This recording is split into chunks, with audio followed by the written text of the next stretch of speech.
Shalom, sidang jemaat Tuhan, salam sejahtera untuk kita semua. Kita bersyukur bertemu dalam renungan kita hari ini. Biarlah damai sejahtera Allah yang selalu memberkati kita. Kita yakin dan percaya dalam kehidupan kita ini, Allah selalu memberkati kita dan selalu memberikan yang terbaik untuk kita. Mari sidang jemaat Tuhan persiapkan hatinya, kita masuk dalam renungan. Namun sebelum kita masuk dalam renungan, kita memuji Tuhan, kita katakan kepada Tuhan, menyenangkanmu.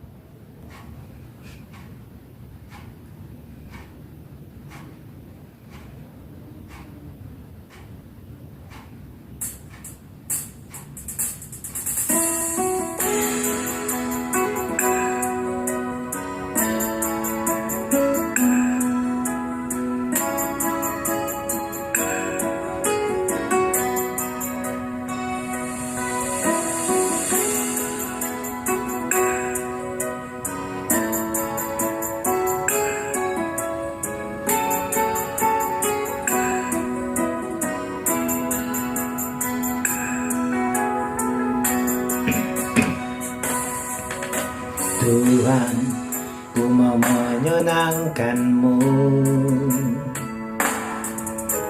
Tuhan, bentuklah hati ini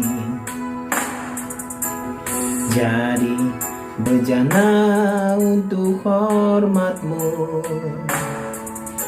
cemerlang bagai emas murni. Tuhan, ku serahkan hatiku,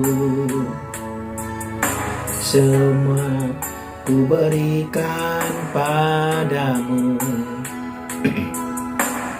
Kuduskan hingga tulus selalu, agar aku menyenangkan-Mu, menyenangkan-Mu, senangkan-Mu. Hanya itu kerinduanku, menyenangkan-Mu, senangkan hati-Mu. Hanya itu kerinduanku. Amin.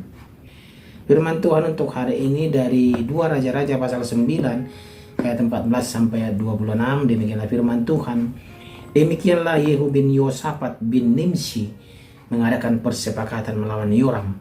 Adapun Yoram sedang berjaga-jaga di Ramot Gilead bersama-sama dengan segenap orang Israel menghadapi Hazael raja Aram. Tetapi Raja Yoram sendiri telah pulang ke Israel supaya luka-lukanya diobati yang ditimbulkan orang Aram pada waktu ia berperang melawan Hazael raja Aram. Yehu berkata, jika kamu sudah setuju, janganlah biarkan siapapun meloloskan diri dari kota untuk memberitahukan hal itu ke Israel. Kemudian Yehu naik kereta dan pergi ke Israel, sebab Yoram berbaring sakit di sana. Juga Ahazia raja Yehuda datang menjenguk Yoram. Ketika jaga yang sedang berdiri di atas menara Israel melihat pasukan Yehu datang, berserulah ia, ada kulihat suatu pasukan. Berkatalah Yoram, ambillah seorang penunggang kuda, suruhlah ia menemui mereka serta menanyakan, apakah ini kabar damai? Lalu pergilah penunggang kuda itu untuk menemuinya dan berkata, beginilah tanya raja, apakah ini kabar damai? Jawab Yehu, damai, bukan urusanmu, baliklah ikutlah aku. Dan jaga itu memberitahukan, suruhan sudah sampai kepada mereka, tetapi ia tidak pulang. Disuruhnyalah penunggang kuda yang kedua, dan setelah sampai kepada mereka berkatalah ia, beginilah tanya raja, apakah ini kabar damai? Jawab Yehu, damai, bukan urusanmu, baliklah ikutlah aku. Dan jaga itu memberitahukan, sudah sampai ia kepada mereka, tetapi ia tidak pulang. Dan cara memacunya adalah seperti cara Yehu cucu Nimshi memacu, sebab ia memacu seperti orang gila. Sesudah itu berkatalah Yoram, pasanglah kereta. Lalu orang memasang keretanya. Maka keluarlah Yoram raja Israel dan Ahazia raja Yehuda, masing-masing naik keretanya. Mereka keluar menemui Yehu, lalu menjumpai dia di kebun Nabot, orang Israel itu. Tatkala Yoram melihat Yehu, bertanyalah ia, apakah ini kabar damai, hai Yehu? Jawabnya, bagaimana ada damai selama sundal dan orang sihir ibumu Izebel begitu banyak. Segera Yoram berputar dan mau melarikan diri sambil berseru kepada Ahazia, itu tipu Ahazia. Tetapi Yehu menarik busurnya dengan sepenuh kekuatannya, lalu memanah Yoram di antara kedua bahunya, sehingga anak panah itu menembus jantungnya. Maka rebahlah ia di dalam keretanya. Kemudian berkatalah Yehu kepada Bidkar perwiranya, angkat dan lemparkanlah mayatnya ke kebun Nabot, orang Israel itu. Sebab ketahuilah bahwa pada waktu aku dan engkau berdampingan menunggang kuda mengikuti Ahab ayahnya, maka Tuhan telah mengucapkan terhadap dia hukuman ini. Sesudahnya aku telah melihat darah Nabot dan darah anak-anaknya tadi malam. Demikianlah firman Tuhan, maka aku akan membalaskannya kepadamu di kebun ini. Demikianlah firman Tuhan, oleh sebab itu angkat dan lemparkanlah mayatnya ke kebun ini, sesuai dengan firman Tuhan. Demikian pembacaan firman Tuhan. Tema kita pada hari ini adalah jangan salah pergaulan. Sedang jemaat Tuhan yang terkasih, kita tahu seorang yang diperkenan Allah akan membawa berkat bagi orang di sekitarnya. Sebaliknya, sedang jemaat Tuhan, orang yang tidak diperkenan Allah bisa membawa celaka kepada orang lain. Makanya dalam kehidupan kita, kalau kita salah bergaul, maka apa yang kita dapat, itulah yang kita rasakan, sedang jemaat Tuhan. Dalam pergaulan kita pun, dalam lingkungan kita, pekerjaan, dalam keluarga pun, kalau pergaulan yang baik mempengaruhi, pengaruhnya akan baik. Pergaulan yang jahat, pengaruhnya juga akan jahat. Seperti Izebel, ya, mempengaruhi raja di Yerusalem dan Yehuda agar mereka menyembah berhala. Yehu yang sudah diurapi menjadi raja, sekarang mau menjadikan dirinya raja dengan membunuh Yoram, raja Israel. Pada waktu itu Yoram sedang ada di Israel dalam keadaan terluka karena perang dengan Aram. Dan Ahazia raja Yehuda juga datang menjenguk Yoram waktu itu. Ketika mendengar Yehu datang tanpa menyangka bahwa Yehu berencana membunuhnya, Yoram datang menemui Yehu di kebun Nabot. Di sini kita lihat bagaimana Yehu datang menjumpai raja Yoram.